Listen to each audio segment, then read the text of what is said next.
Hello students, आज हम बात करेंगे जेनेटिक इंजीनियरिंग में topic ethical issues. So the reason being, क्योंकि जेनेटिक इंजीनियरिंग में there is a manipulation of DNA, genetic material को हम मैनिपुलेट कर रहे हैं ऑर्गेनिज्म में।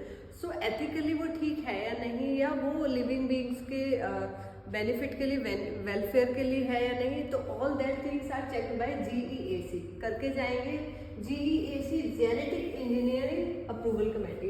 सो इंडियन गवर्नमेंट ने एक ऐसी ऑर्गेनाइजेशन सेटअप की है तो जो चेक करेगा कि कोई भी जेनेटिक इंजीनियर अगर रिसर्च के लिए, वेदर इट इज प्लांट और एनिमल और एनी माइक्रोब एज वेल, सो वो रिसर्च का जो टॉपिक है वो ठीक है या नहीं, एथिकली कोई प्रॉब्लम तो नहीं है।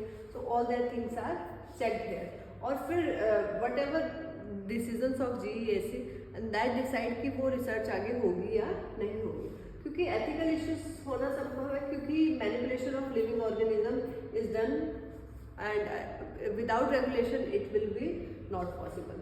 सो अब हम बात करते हैं यहाँ पर बायोपायरेसी की।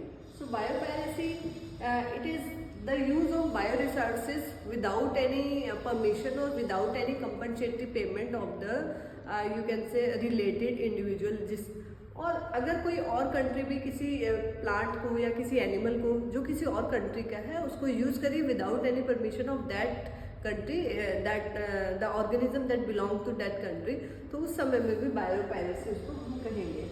मतलब living being, whether it is plant, animal, कुछ भी अगर किसी और कंट्री से रिलेटेड है एंड बिना परमिशन के अगर यूज किया जा रहा है, so that comes under biopiracy. देखिए, use of bio resources by the MNCs, multinational companies and organization without proper authorization from the country and without proper compensatory payment, so that comes under biopiracy. So ऐसा ही एक case हम discuss करेंगे basmati rice का, very important. So you all know basmati rice in India having 27 documented varieties and this rice is famous for its flavor and for its aroma, ठीक है, अपनी खुशबू और फ्लेवर के लिए। लेकिन 1997 में there was an American company, एक American company ने, ठीक है, टेक्सास थी वो, और बासमती राइस की एक वैरायटी पर उन्होंने पेटेंट ले लिया। बट हमारे इंडियन फार्मर्स ने उसको इतनी मेहनत से, इतने सालों की मेहनत से उसे बनाया था, तो इसीलिए उसको फिर बायोपायरेसी के अंडर इनको रख दिया गया एंड देन अगेन वो पेटेंट फिर इंडियन फार्मर्स ने ले लिया। और इसी तरह के इश्यूज को सॉल्व करने के लिए बच्चों यहाँ पर ये ऐसा हो चुका है, टर्मरिक के साथ भी, नीम के साथ भी, और भी बहुत सारे मेडिसिनल चीज प्लांट्स हैं, हर्ब्स हैं, जिनको बायोपायरेसी के केसेस उनमें आते रहते हैं। सो इसके लिए अगर हम रेगुलेशन की बात करें, सो